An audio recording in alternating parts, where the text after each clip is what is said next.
Creo que siendo las 2:05 ya podemos iniciar. Perfecto. ¿Está bien? Bien. Sí, está muy bien. Buenas tardes, queridos alumnos. Hoy tenemos una presentación del caso clínico a cargo de la doctora Claudia Pinedo. Ella nos va a relatar la anamnesis y probablemente el examen clínico, y ustedes a través de levantar la mano o el chat harán las preguntas correspondientes para poder transmitirlas a la doctora. Gracias. Doctora, cuando vos dispongáis. Prended, Ok, perfecto. compartir la cámara, compartir la pantalla.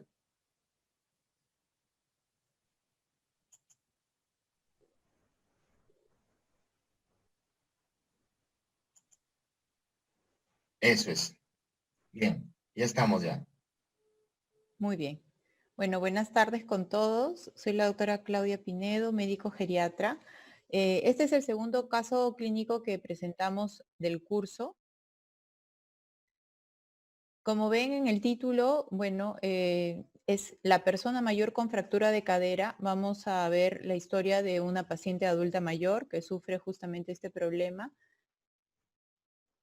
y ver cómo se manejó el cuadro, ¿no? Si fue lo más apropiado y algunas preguntas que puedan surgir en el camino, las iremos viendo.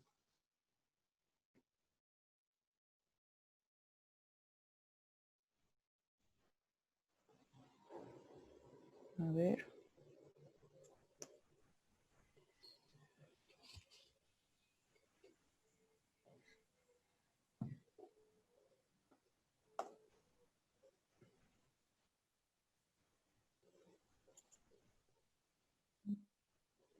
Ahí está. Bueno, si es que en el transcurso surge alguna pregunta, por favor les pido mejor que en ese momento la digan para poder resolverla. Lo que yo les presento es algo resumido. Para el caso que ustedes tienen que presentar o la historia clínica que tienen que presentar, seguramente van a tener algunas dudas incógnitas que no están en las diapositivas, así que como ya lo leyeron, pues traten de preguntar eso para que puedan completarlo y presentarlo lo más completo posible, tomando en cuenta que es un caso enfocado en un adulto mayor y en el manejo integral que necesita un adulto mayor en cualquier patología que tenga. Esta es una paciente mujer entonces de 95 años, natural de Arequipa, procedente de Lima, con un tiempo de enfermedad de 1 hora, caracterizado por dolor y limitación funcional en el miembro inferior izquierdo. En la historia empieza con el familiar, que es el que la relata, que dice que a las 8 de la noche más o menos, la paciente recibe su última medicación, que como vamos a ver más adelante es alprazolam. Aproximadamente a las 9 ingresa el familiar a la habitación y confirma que la paciente ya estaba dormida. A partir de las 10 de la noche es que nuevamente el familiar acude y encuentra a la paciente en el suelo, al borde de la cama, quejándose de dolor a nivel de la ingle y limitación para mover el miembro inferior izquierdo. Según refiere la paciente, que fue lo que le contó en ese momento al familiar que era el hijo, ella intentó levantarse de la cama para ir al baño y se resbala al borde de la cama. Ya en el piso, como tenía dificultad para movilizarse, es que llama al familiar, al hijo, y este acude al cuarto. Como el hijo no podía moverla por el dolor, por la limitación que tenía para caminar, es que se decide llamar a los bomberos y se decide su traslado al hospital más cercano.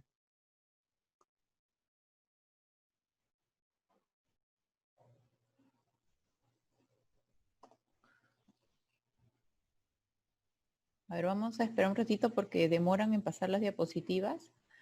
Pero bueno, hasta ahí la información más que todo es la que pueda haber relatado el hijo de cómo encuentra a la paciente. Las horas se ponen justamente porque no se sabe exactamente en qué momento se cayó, eh, porque la última vez que se le vio fue a las 9 de la noche, hasta que se vuelve a entrar a la habitación eso de las 10, ¿no? Entonces, por lo menos a lo mucho habrá estado 1 hora en el suelo esperando ayuda de algún familiar. Muy bien. Como antecedentes, la paciente es hipertensa, sufre de una arritmia cardíaca que no se especifica qué tipo de arritmia es, se lo manifestaron en algún momento, gastritis, que sí lo tiene desde joven, sin evidencia de úlceras, simplemente como gastritis, un déficit auditivo moderado que incluso la condiciona a usar un audífono. Degeneración macular, lo cual le ha generado una pérdida de la visión, sobre todo central. Ella tiene mucha dificultad para ver en ambos ojos y un poco que se guía por la visión periférica.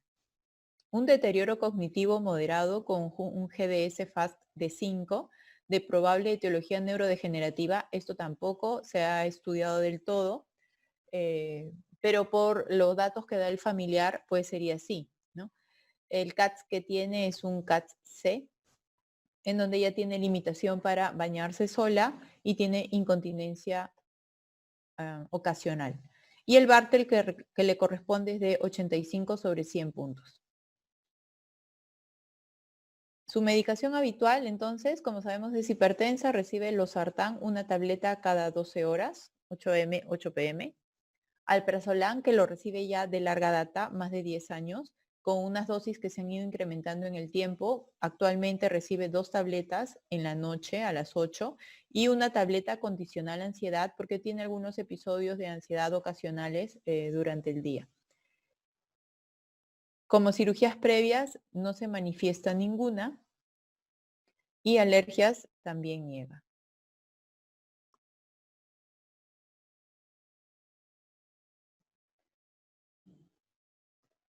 Bueno, en el caso del GDS-FAST, sí sería bueno que lo busquen para que conozcan un poco más esta escala que evalúa o da una idea de cómo este deterioro cognitivo condiciona algunas actividades de la paciente, sobre todo las básicas de vida diaria, y cataloga al paciente un poco según estas limitaciones que pueda tener, ¿no?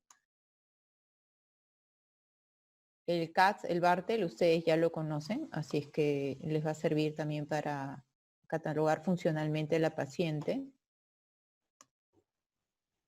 Y el resto de antecedentes les puede ayudar sobre todo con algunos síndromes geriátricos tal vez para adicionar en sus diagnósticos.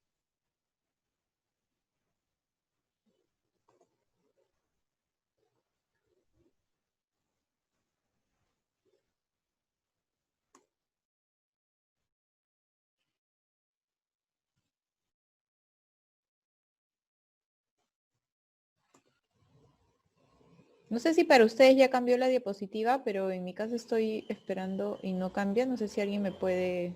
No, todavía. Nada.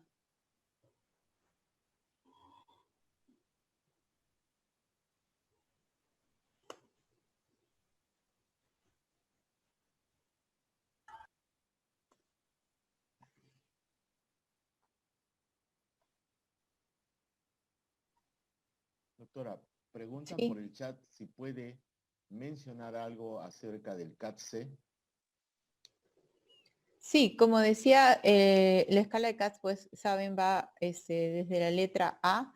En el caso de ella, C significa que tiene 2 actividades comprometidas de la vida diaria y las 2 que tiene son que no puede asearse sola, ¿no? O ducharse, precisamente eso, específicamente eso, y sufre de incontinencia urinaria ocasional. Entonces, ante estas 2 limitaciones, le corresponde el CAT-C. Gracias. Y paralelamente eso se correlaciona con el Bartel que tiene de 85. Muy bien, en el examen, ya, ok, gracias. En el examen físico, lo llamativo, ¿no? Lo positivo durante el examen físico es la presión que está alta, 160/90. La frecuencia cardíaca también ligeramente elevada en 98, frecuencia respiratoria en 20, satura en 98%. En la piel van a encontrar que presenta frialdad distal en los miembros inferiores, ambos. A nivel del muslo izquierdo hay un poco de edema, probablemente relacionado a la caída. En las extremidades hay acortamiento y rotación externa del miembro inferior izquierdo. Tórax y pulmones, murmullo vesicular pasa bien en ambos campos pulmonares. a nivel cardíaco, pues ya tenía un antecedente y se encuentra clínicamente también con ruidos cardíacos arrítmicos de buena intensidad y pulsos periféricos adecuados. Neurológico, está despierta, pero sí muy quejumbrosa, orientada en persona, con un Glasgow 13, en donde hay una respuesta ocular en 3, motor en 6, verbal en 4, no está orientada en espacio y tiempo. Y la función motora, como dice acá, pues no es evaluable en el miembro afectado, que es el izquierdo, y en los otros se mantiene con una fuerza de 4/5 aproximadamente. No presenta Babinski, no hay déficit sensitivo y la marcha no es evaluable, obviamente, por la circunstancia que está pasando la paciente en este momento.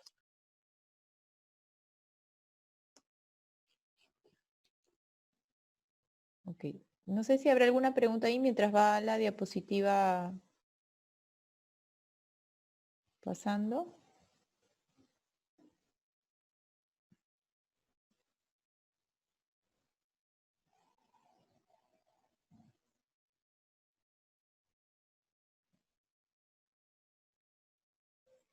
Sí, parece que las diapositivas demoran un poco en pasar. Pero bueno, vamos en todo caso dando algunas cosas adicionales del examen físico de esta paciente. Sí les puedo decir, es una paciente ya adelgazada también. Si desean saber en el caso del peso, pues ella pesa aproximadamente 48 kilos, mide 1,50 de estatura. Sí tiene un aumento de lo que es la cifosis dorsal, una pequeña joroba a ese nivel, ya previa. Como sí ya les había mencionado, la degeneración macular le ha generado una gran disminución de la visión. Incluso, si bien es cierto, se maneja sola dentro de casa, sobre todo en lo que es su cuarto y el baño, más que todo es por ya un recuerdo de la distribución de las habitaciones en el hogar, ¿no? No utiliza ayudas para caminar, no usa ni bastón, ni andador, nada.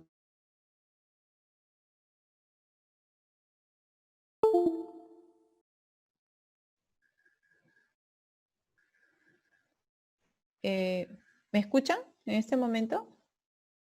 Sí, sí, Sí, ok, sí, ya, sí. perfecto. Y bueno, básicamente eso entonces con el examen físico.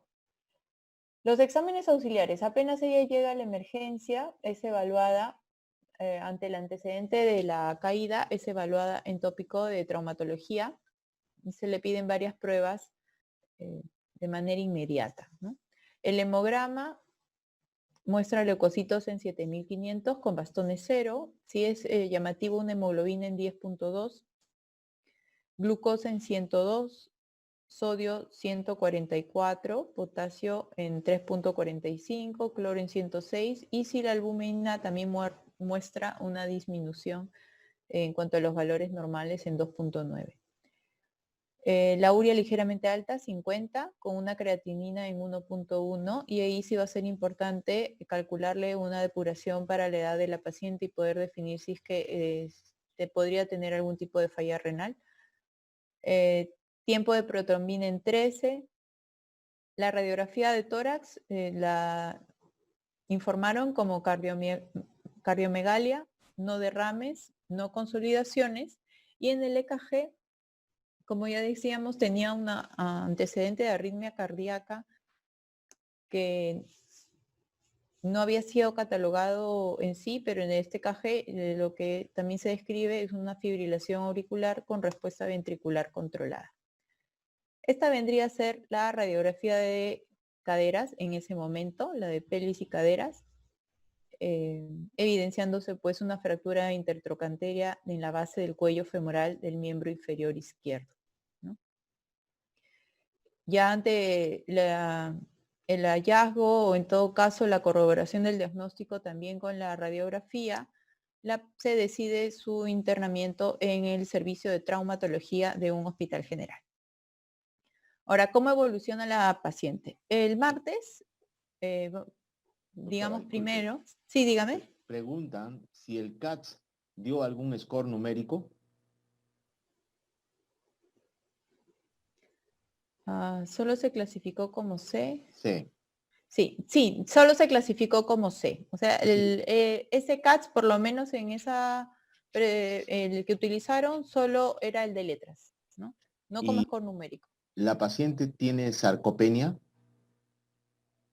Ok, ese antecedente no lo tenemos porque previamente al ingreso a traumatología no tenía tampoco evaluaciones por geriatría, que son más que todos los que ven este tipo de diagnóstico, pero clínicamente al parecer sí podría tener sarcopenia, ¿no? Pero se necesitarían otros datos para poder definir el diagnóstico de sarcopenia. Gracias. Okay. Bueno, entonces durante la evolución, el martes primero o martes 1 ingresa al servicio de traumatología de un hospital general con el diagnóstico de fractura intertocanteria en la base del cuello femoral del miembro inferior izquierdo. Y desde el ingreso ponen posibilidad quirúrgica para el martes 8. Es decir, estaban ya viendo la posibilidad de operarla una semana después. Lo que se explicó en ese momento a la familia es que traumatología tenía turnos operatorios los martes y los jueves y bueno, ese día ya habían operado porque además ya era de noche y el jueves ya tenían el cupo o los turnos copados con otros pacientes y por eso es que la posibilidad de cirugía sería todavía para el martes 8. Se indica hidratación con cloruro de sodio, 40 gotas por minuto. Se indica analgesia con metamizol 1 gramo cada 12 horas y una dosis adicional si es que a pesar de esto hubiese dolor. Se anticoagula de manera profiláctica con enoxaparina 40 miligramos cada 24 horas y se solicitan los riesgos quirúrgicos, tanto del cardiólogo como del neumólogo. El miércoles 2 se describe a la paciente quejumbrosa por la noche, recibe incluso una dosis adicional de metamizol.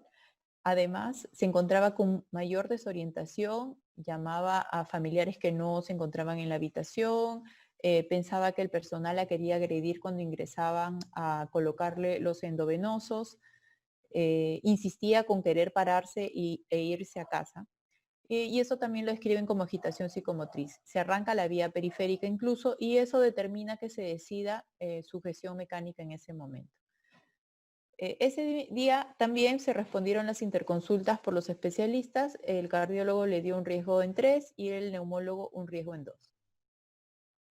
Bueno, el jueves 3, ¿qué es lo que se describe? Escasa ingesta de alimentos, se continúa con la hidratación endovenosa y se mantiene igual que quejumbrosa durante el día, más que todo el dolor, ¿no? Se hace una interconsulta a geriatría, sobre todo por el cuadro de desorientación que presenta y también para que deje algunas pautas sobre el manejo pre y posquirúrgico probablemente. Bueno, geriatría recomienda, entre sus recomendaciones y después de evaluarla y con los hallazgos que se describen, recomienda traer el audífono, que use el audífono, recomienda la compañía de un familiar 24 horas y sobre todo que se trate de evitar la sujeción mecánica. Además, adiciona la terapia quetiapina, que es un antipsicótico de 12.5 miligramos, condicional agitación psicomotriz. Asimismo, considera mejorar o optimizar el tratamiento del dolor con tramadol de 50 miligramos cada 12 horas endovenoso y una dosis adicional condicional a dolor. Y considerar adelantar la cirugía. Entonces, geriatría, dentro de sus indicaciones, además del manejo en sí de la agitación psicomotriz, que ya ustedes también deben definir si cumple criterios para considerarla delirio o no, también considera que si es factible se beneficiaría con una cirugía más pronta.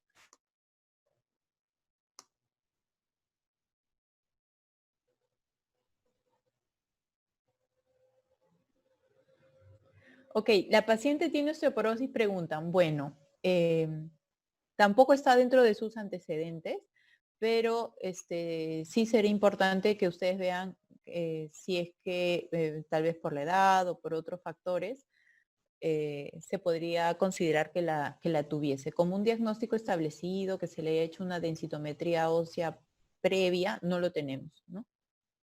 No tenemos ese dato, pero yo creo que se debe considerar igual dentro de las posibilidades diagnósticas. Perdón. Bueno, el sábado 5 por la mañana se evidencia un descenso de la saturación de oxígeno, se le hace un examen de gases arteriales, se describe con un pH en 7.34, presión de CO2 en 42, presión de oxígeno 60, casi al límite, y la saturación también en 91, y comparándola al ingreso, pues evidencia un descenso de la saturación. Ante la sospecha de una infección agregada, se hacen algunos otros exámenes. Hemograma mostraba leucocitos en 8.540, bastones 1%, hemoglobina en 8.1. Ya vamos viendo cómo, si bien es cierto, no hay leucocitosis ni bastones, pero la hemoglobina estaba en 10 al inicio, sobre 10, y ahora ha bajado a 8.1. Esto es también característico de los pacientes con fractura de cadera, que hay un descenso de la hemoglobina por el mismo trauma. La creatinina, no hay mucha variación, en 1. Electrolitos normales, PCR en 12, que no sería, digamos que no está muy elevado tal vez para considerar una infección agregada en ese momento. Y si se le hace por el antecedente de la placa con cardiomegalia y clínicamente por cómo evoluciona la paciente, un ProBNP que estaba elevado en 1350. Ese día el examen físico mostraba una presión en 150/80, una frecuencia cardíaca en 105, también un poco más alta de los días previos. La frecuencia respiratoria había también aumentado, 25 por minuto, y la saturación de oxígeno se mantenía o estaba en 91, igual como dijimos, baja en comparación al ingreso. Bueno, clínicamente había el edema en ambos miembros inferiores, en ambos, además de la gran equimosis que ya presentaba en el muslo izquierdo porque ya tenía algunos días de evolución de la caída. Se encontró una lesión ulcerativa a nivel del sacro de aproximadamente 4 centímetros de diámetro con profundidad hasta tejido celular subcutáneo, cosa que no tenía el ingreso y estaría probablemente asociada a la no movilización de la paciente, movilización limitada por el dolor y por su condición tanto física como neurológica, ¿no? A nivel del tracto respiratorio, el murmullo vesicular estaba disminuido en ambas bases, a predominio derecho. Asimismo, presentaba crépitos difusos. Cardiovascular, los ruidos cardíacos arrítmicos, taquicárdicos, y despertaba el llamado, pero tenía una gran tendencia al sueño, a diferencia de los días previos que también tal vez estaba mucho más agitada, despierta, no intranquila. Y la radiografía de tórax, pues la que ustedes pueden observar abajo, ¿no? Con aparente derrame bilateral y congestión pulmonar.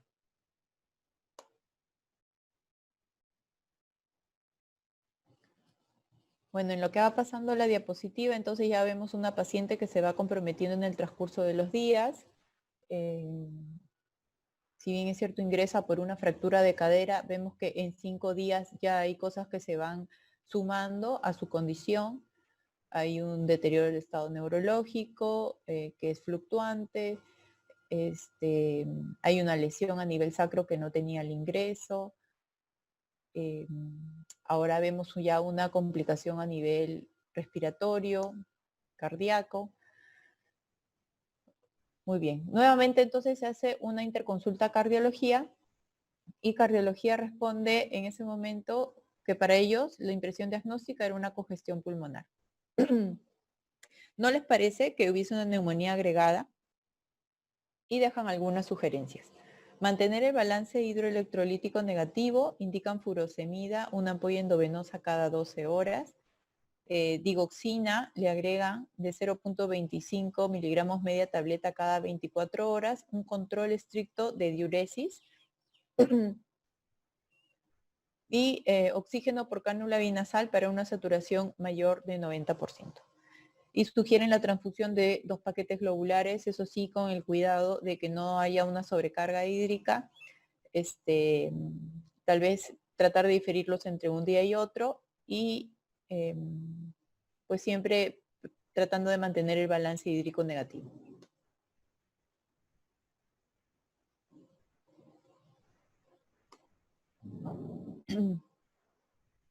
Bueno, hasta este punto entonces, tanto la familia, perdón, tanto la familia como los mismos traumatólogos ya tenían duda de si es que la condición de la paciente mejoraría para poder operarla en la fecha programada. Más aún que siempre quedaba la posibilidad de que además de la congestión, pues esté iniciando un cuadro de neumonía intrahospitalaria o neumonía aspirativa.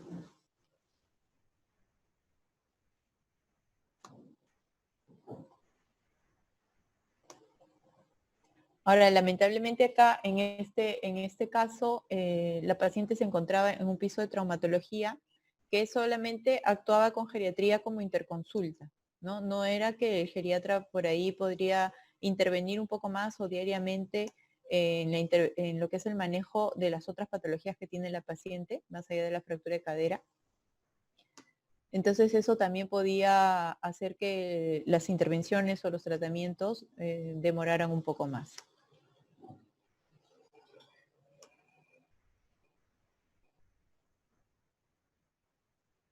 Muy bien, entonces estamos en el lunes 7, llevan 6 días desde la caída, supuestamente un día antes de la cirugía. Entonces del sábado para el lunes hay una respuesta positiva con el diurético, la paciente ya se encuentra sin requerimiento de oxígeno. Hay una mejora en la saturación de oxígeno, no la describen, pero sí dicen que hay una mejora. Aún se encuentra con escasa ingesta de alimentos, que ya lo veíamos que venía presentando desde el segundo día de hospitalización, y se mantiene con el balance negativo. En la reunión clínica de traumatología se valora la posibilidad de suspender la cirugía, por lo que se solicita una nueva interconsulta geriatría y cardiología, ya que se catalogó como insuficiencia cardíaca descompensada, para definir la pertinencia de la intervención quirúrgica o no, ¿no? Para que cada uno dé su opinión sobre si bien es cierto había mejorado, estaría en condiciones para entrar a sala una cirugía grande como es la de cadera. Geriatría responde que no habría contraindicaciones, dada su condición actual, y cardiología al momento ICC compensada, insuficiencia cardíaca compensada, se mantiene riesgo quirúrgico en el mismo grado y no habría contraindicaciones tampoco para lo que es la cirugía. A ver, hay una pregunta, dice, por el antecedente traumático de saturación, compromiso semiológico y radiológico bilateral, ¿podríamos plantear un TEP también el edema de miembros inferiores? Sí, también está dentro de las posibilidades diagnósticas, pero recordemos que en el TEP hay la placa, la radiografía de pulmón no es no muestra los signos que estamos encontrando en la placa de esta paciente, ¿no? Y si es que lo hubiésemos sospechado, digamos que la placa hubiese salido normal y la sospecha seguiría permanente, la tomografía es la que nos ayuda para el diagnóstico, además de la solicitud del dímero D. Pero sí es una posibilidad, sobre todo, tu pregunta es interesante porque estamos ante una paciente postrada en ese momento, ¿no? Y es una paciente postrada con una cirugía, perdón, con una fractura grande como es la de cadera que genera mucho riesgo para un tromboembolismo, a pesar de la anticoagulación. Justamente la anticoagulación se inicia por el riesgo grande que tiene para un tromboembolismo pulmonar o el desprendimiento de algún otro trombo, ¿no? Algún otro órgano. Muy bien, seguimos entonces. El martes 8 a las 8 de la mañana, entonces se da la intervención quirúrgica, dado que tanto geriatría como cardiología no pusieron ningún punto en contra para la no intervención. Entonces en el postoperatorio se hace una fijación interna por fractura intertrochantea de miembro inferior izquierdo. Ese es el diagnóstico, ¿no? En el postoperatorio se mantiene sin requerimiento de oxígeno, parcialmente orientada, con dolor controlado. Por la noche ya se encuentra un poco intranquila, no duerme. El miércoles 9, la evolución de traumatología manifiesta la cirugía en sí, evolución favorable de herida operatoria, se le hace una radiografía de control de cadera donde no muestra complicaciones quirúrgicas. Hace una interconsulta medicina física ese mismo día. Comúnmente medicina física va a ver al día siguiente del postoperatorio a todos los pacientes para dejar ya pautas. Y lo que sucede es que cuando llega el médico encuentra a la paciente dormida, se dejan pautas al familiar en ese momento que se encontraba en la habitación y se pone que de acceder al día siguiente se podrían realizar ejercicios isométricos para fortalecimiento. Entonces, en ese momento no se puede examinar adecuadamente al paciente por lo que le encuentran dormida y esto tendría lógica porque, como dice el día anterior, en la noche estuvo intranquila, no duerme, entonces probablemente podría haber hecho una inversión del sueño, ¿no? El jueves 10, la paciente se mantiene sin ingesta de alimentos y ante ya la cantidad de días que llevaba así, porque desde el segundo día llevamos casi 8 días, no ingiere alimentos de manera adecuada, se indica la colocación de sonda nasogástrica.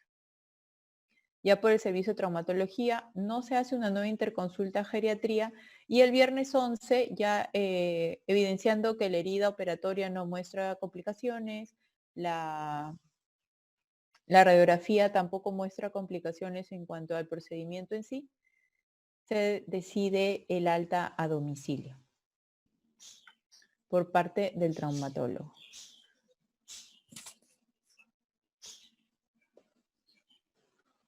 Muy bien. Entonces, hasta ahí tenemos el caso de esta paciente. Como les estaba yo diciendo, pues las intervenciones del geriatra fueron oportunamente en 3 oportunidades, creo. Al inicio por la agitación, después por la descompensación cardíaca y después para que dé su opinión sobre si ameritaba continuar o no con la intención de cirugía.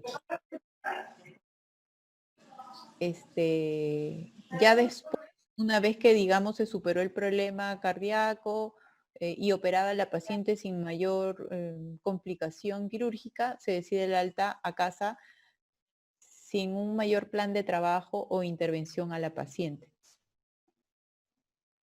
No sé si hasta ahí tendrían alguna pregunta.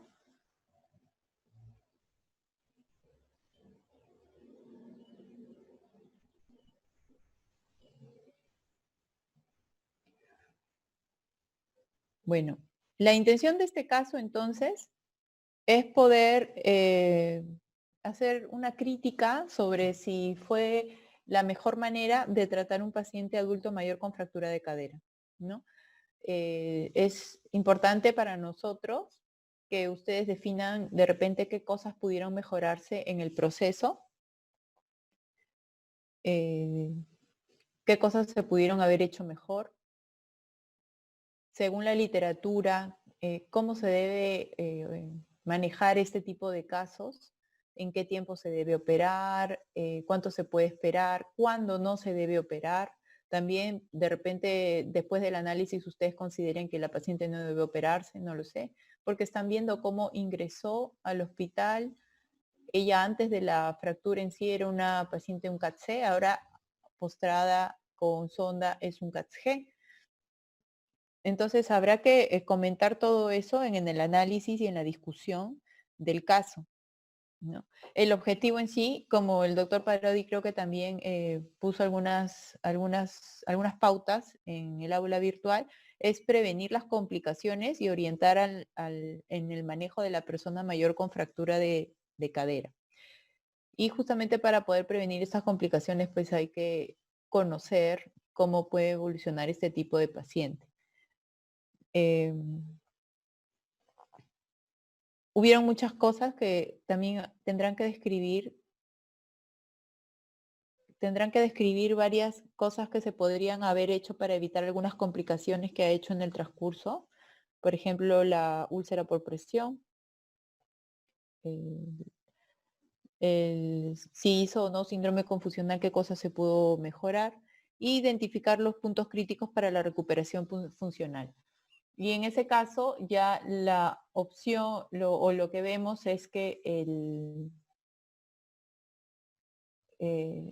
habría que definir si el alta fue muy precoz, porque solamente tuvo una intervención por medicina física, pero esta intervención no, la encontraron dormida, entonces realmente no dejaron muchas indicaciones. ¿Qué es lo que va a suceder con esta paciente en casa? ¿No? Todas esas cosas podrían, en todo caso, ustedes comentar en la discusión del caso. Lo que se les ha puesto acá es más o menos el esquema que ustedes ya han estado siguiendo para el informe del caso clínico, añadiendo dentro, bueno, le he quitado algunas cosas del esquema que me habían enviado, porque lo que me interesa o nos interesa más serían estos puntos, ¿no? Los síntomas principales según la presentación cronológica, ¿cuáles son los síntomas de una fractura de cadera? Que ahí se describen. Los principales hallazgos en el examen físico también es importante para nosotros, tanto al ingreso como durante la evolución y los diagnósticos que se van agregando en la evolución. Los diagnósticos se tienen que dar desde el punto de vista integral, que es lo que hacemos en geriatría, ¿no? Entonces van a haber diagnósticos clínicos, funcionales, mentales y sociales. Ahora, de la parte social no hay ninguna escala que se haya descrito, pero sí tal vez yo les podría decir de la parte social que esta paciente tiene una casa propia, vive con 2 hijos y 2 nietos. Uno de los hijos es el que se encarga de los cuidados de la paciente, de los hijos varones, pero como la paciente es medianamente independiente, estos cuidados más que todo se basan en procurar estar al tanto de su medicación, en alimentarla. En el caso del baño, sí, la nieta es la que la apoya en esa parte, en ducharse, en asearse. Y bueno, un cuidador fijo 24 horas no tiene. Solamente la familia, como les digo, pues que está un poco al tanto de los cuidados y uno de los hijos es que es el que asume la mayor responsabilidad, ¿no? Después los síndromes geriátricos, que los deberían de mencionar también dentro de sus diagnósticos. Y en el plan de trabajo, el plan debe de ir enfocado a cada uno de los diagnósticos de las esferas que conocemos, que se evalúan en la BGI, la clínico, funcional, mental y social. O sea que cada plan de intervención debe enfocarse también en los diagnósticos de la BGI y de los síndromes geriátricos. Y bueno, ya lo que es la discusión, comentario y dentro de la discusión y comentarios, todo lo que ustedes puedan pensar que se hizo mal o se hizo bien o se pudo mejorar o se obvió, pues debería estar sustentado por una bibliografía que hayan podido revisar. Doctora, preguntan cómo se trataron las úlceras que presentó la paciente. Sí, durante la hospitalización en geriatría, como al inicio de la movilización no era muy buena, y más que todo fue un hallazgo durante las evaluaciones. Creo que el geriatra fue el que evaluó la parte de la úlcera. Estas simplemente fueron curadas diariamente por enfermería hasta el momento del alta y de ahí se capacitó al familiar para que se mantuviera la curación, ¿no? También sería pertinente que ustedes mencionen qué cosas podrían haberse hecho para evitar las úlceras y también qué cosas o qué otros factores deben mejorarse para que uno pueda condicionar que la evolución de una úlcera sea favorable, ¿no? La curación por sí misma, si bien cierto, mejora la lesión, pero hay otros factores que la condicionan y que tienen que mejorarse, si no, no tiene ningún sentido un poco el manejo de la úlcera desde un solo nivel, ¿no?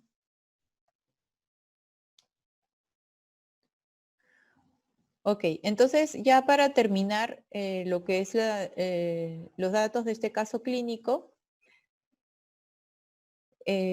vamos a repasar igual lo que puso el doctor Parodi, creo que hoy día lo colgó. Al final del desarrollo de este caso, lo que se busca es tener claro el diagnóstico clínico de fractura de cadera, que ya lo mencionamos, cómo o en qué consiste una intervención temprana de la fractura de cadera, ¿Fue esta una intervención temprana? Es una pregunta que deben hacerse y responderse también.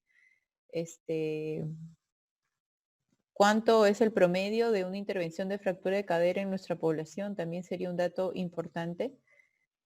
A ver, acá mencionó sobre la anticoagulación. Quisiera saber si se aplicó en la paciente, cuándo y qué fármaco. Claro, al ingreso, como les mencioné, en el tratamiento se le puso enoxaparina en una dosis profiláctica, ¿no? Que fue 40 miligramos cada 24 horas, si no me equivoco.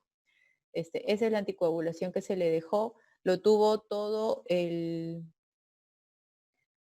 tiempo que estuvo hospitalizada, y al alta salió con anticoagulantes vía oral. Ya no mencioné la medicación del alta, pero igual creo que es algo que se puede discutir ya cuando veamos el caso clínico con ustedes, si es que se da anticoagulantes al alta en el caso de fractura de cadera y por cuánto tiempo, ¿no? Otro punto importante sería la importancia del manejo multidisciplinario de la fractura de cadera. ¿Se hizo acá? ¿Ustedes consideran que se hizo? Sería bueno que nos preguntemos eso, y si no fue así, ¿cómo debió haber sido ese manejo, ¿no? El uso de la BGI en el adulto mayor con fractura de cadera, que también tendríamos que preguntarnos si se hizo, si hubiese mejorado el cuadro de esta paciente. Otro punto también que lo mencioné por ahí y en varias oportunidades es que se menciona a la paciente que se mantiene los primeros días con mucho dolor, y eso hace que esté quejumbrosa, con agitación psicomotriz, etc. Entonces el manejo del dolor también es algo que debemos preguntarnos si fue el adecuado o no, o qué debió prescribirse, cómo se debe manejar el dolor en estos pacientes, ¿no? Bueno, las complicaciones frecuentes de la fractura de cadera en el pre y posoperatorio, que ya hemos mencionado algunas, y los factores, si es que tuvo delirio, predisponentes y precipitantes que podrían haber generado la presencia de delirio en este caso.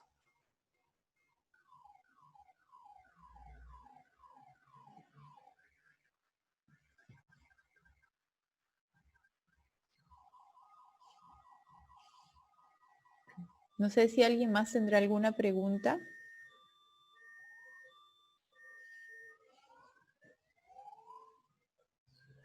Al parecer ya no hay. Al parecer ya no hay más preguntas. Nadie. La presentación muy clara, las instrucciones precisas, explícitas, y creo que lo tienen, la tarea la tienen fácil, solamente hay que dedicarse. No sé Así si es, alguien más sí. tiene alguna pregunta, chicos, no se No se pierdan esta presentación. Sí, Este aprovechen para realmente... preguntar. Hola Sí, chicos, ¿cómo está doctora? ¿Cómo Sí. está doctor? ¿Qué tal? Hola, ¿qué doctor tal? Parodi, ¿cómo está? ¿Qué ¿Qué tal, tal? doctor Parodi? Qué gusto de escucharlo. Diga. Esto es realmente uno de los casos más frecuentes que se producen en el día a día en la atención hospitalaria de una persona mayor. Una fractura de cadera puede ser una catástrofe, y lo puede hacer sobre todo si es que no se atiende de manera adecuada. Existen muchos mitos en la atención, en el tiempo de hospitalario, en el tiempo que debe pasar a la cirugía, si está tomando aspirina o no está tomando aspirina, si se debe operar o no se debe operar. Y hay gente que era completamente independiente y que tiene una fractura de cadera y que termina muerta o muy discapacitada por un problema en la transición de los niveles de atención y en la logística hospitalaria, que puede ser hasta esperar que aparezca la prótesis. Y ustedes, si bien como estudiantes de medicina probablemente no participen directamente de una toma de decisiones hospitalaria, cuando terminen su carrera, ustedes van a estar en capacidad de gestionar los casos, de recibir un caso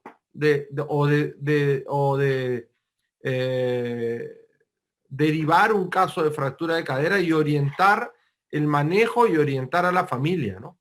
Respecto a operar o no operar rápido o no, en cuántos días debería estar operada, cuándo empezar o no rehabilitación, esas indicaciones de que no se pare 6 meses, de que no se opere porque está tomando aspirina, que no la opero pobrecita porque a lo mejor le va a doler. Entonces, ese tipo de cosas trascienden a cuando a ver, este tipo de cosas lo que se necesita es un liderazgo activo para transformar lo que está pasando. Lo que está pasando en el día a día, la doctora Pinedo no ha dicho quién es esta persona, o sí dijo, porque yo entré un poco tarde. No, no Pero llegué a mencionarlo. no ha mencionado, pero bueno, yo he tenido el caso de mi abuela, que teniendo seguro social, se fracturó la cadera y tuvo que pagar su operación, y es más, la operó el mismo que lo hubiera operado probablemente dentro del seguro social, pero sabíamos todos que si entraba al servicio se iba a demorar un montón en tener una cama y mucho más en comprar la prótesis, y no se iba a operar en el tiempo que debía operarse. Y no era una cuestión de querer ganar honorarios, porque al final el colega tuvo una gentileza conmigo y no cobró. Pero esto es un caso del día a día y es uno de los mejores ejemplos de qué tan bien o mal se desempeña un servicio o un sistema de salud al atender a una persona mayor en el caso de una emergencia como esta. Muchas gracias, doctora Pinedo. Excelente, como siempre. Gracias, doctor. Voy a responder acá algunas preguntas que están Por el dejando. chat. Sí. A ver, me preguntan si tuvo caídas previas. No se reportaron caídas previas a esta que tuvo al borde de la cama. Si se le practicó un examen de orina de rutina, al ingreso dentro de sus exámenes auxiliares sí se le hizo un examen de orina que no mostró mayor alteración. Por eso es una información que, no la agregué. Y sí, previo a la fractura presentó un deterioro de la memoria y o alteraciones de la personalidad. No, o sea, como ya les había dicho, previo, ella sí ya venía manifestando un deterioro de la memoria ya de años, ¿no? Por lo menos unos 8 años previos, pero que haya habido algún cambio brusco días previos o un día antes o el mismo día de la caída, no, tampoco se describió ese tipo de acontecimientos. Dice, se sugirió después del alta una nueva evaluación por geriatría, una BGI para evitar futuras lesiones.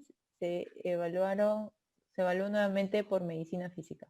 A ver, la epicrisis de traumatología sí decía evaluación por medicina física al alta, incluso se le generó una cita. Y por geriatría también tenía una cita generada al alta. Ahora, que estas se hayan podido efectivizar, la verdad es que no, por la condición de la paciente, porque ustedes estaban viendo pues que salió ella en cama, con sonda nasogástrica, ¿no? Incluso con una úlcera por presión. Entonces, si bien es cierto, se escribió en el papel, pero no se llegaron a efectivizar, por lo menos no por esas vías.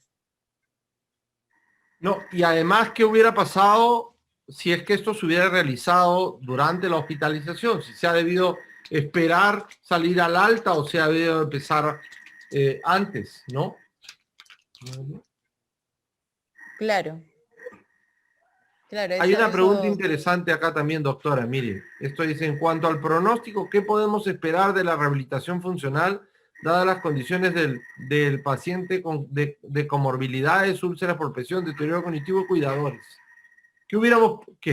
Mi pregunta sería, ¿qué esperaríamos si no hacemos rehabilitación funcional con todas esas condiciones?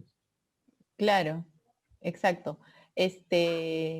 Justamente es un poco el caso para reflexionar, ¿no? Sobre si podríamos haber tenido una paciente en mejor condición al alta si es que hubiésemos intervenido no desde antes de la caída y la fractura, sino desde mucho antes a eso. Pero ya tenemos la caída, en todo caso, podríamos haber hecho cosas distintas en el manejo de la fractura, tal vez hubiésemos conseguido al alta una mejor condición, ¿no? Quizá como orientación para los estudiantes, revisen la pertinencia y la evidencia de logros de las unidades de ortogeriatría. Creo que es una de las bibliografías que ustedes van a tener que revisar sobre las unidades de ortogeriatría, beneficios, logros, pertinencia. Así es. En estas unidades que se trabaja en equipo desde que el paciente llega a la emergencia, el manejo ya es totalmente distinto, diferente a como les decía, que puntualmente se haya llamado al geriatra para tratar complicaciones que ya fueron surgiendo en el camino, ¿no? Y que lamentablemente al alta no pidieron una nueva intervención, tal vez para alguna sugerencia de cómo manejar este paciente en casa. Sobre la pregunta si se determinó la causa de la caída, no se hizo un estudio como tal, pero sí creo que va a ser motivo de discusión y qué factores pudieron haber condicionado la caída en este paciente, ¿no? Ahí hay algunas cosas que se han puesto para que ustedes puedan considerarlo, como la medicación y algunos otros factores sociales tal vez que tiene para considerar eso. Se le quitó la enoxaparina previo a la cirugía. Bueno, siempre la indicación de anestesio es que el día de la cirugía no se dé esa dosis, ¿no? Se evite esa dosis, pero se reinicia después. Yo tengo una pregunta, doctora. Sí, ¿Cómo doctor. estuvo esa paciente 6 meses después? Bueno, la paciente camina con apoyo. Sus problemas de memoria se han acentuado un poco, sí es cierto, después de la fractura y de la intervención. No tiene úlceras por presión. Ha mejorado el tema de la continencia incluso. En ese tema son casos muy esporádicos que podría suceder, ¿no? Pero sí, dolor no tiene y lo que hemos logrado es que camine con apoyo. Y las facilidades para su cuidado, para los cuidadores, para la familia, para cuidar adecuadamente a esta persona, ¿han mejorado? Sí, ahora tiene un cuidador 24 horas, porque además, por más limitaciones que tenga, todavía tiene esta actitud de querer hacer todo sola, ¿no? Entonces, ya con las 24 horas de supervisión, logramos que esté tranquila, ¿no? Logra hacer sus cosas sola, pero con ayuda, ¿no? Entonces sí, se han mejorado esos aspectos que hemos visto que tenían que ser necesarios. Además, la habitación se instauró en el primer piso porque estaba en el segundo piso. Ya todas esas recomendaciones las tendrán que hacer Así los es. estudiantes. Sí, sí. A ver, ¿solo recibió quetiapina en la agitación psicomotora o quedó con la medicación al alta? Quedó con la medicación como condicional. Solo como condicional lo dejaron al alta. Y realmente ya no hubo mayor necesidad de utilizarlo en casa, ¿no? Y también eso lo podríamos conversar en la discusión del caso clínico.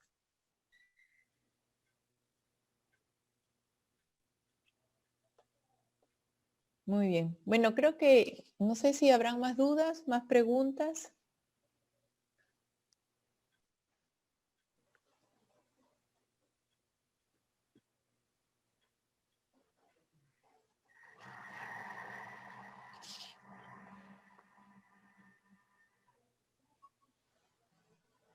Bueno, no habiendo más preguntas y más dudas, le agradezco profundamente a la doctora Pinedo por permitirme aprender con ella. No, a usted, Gracias. doctor. Muchas Gracias a gracias. todos por su Hasta asistencia. luego, buenas tardes. Hasta luego.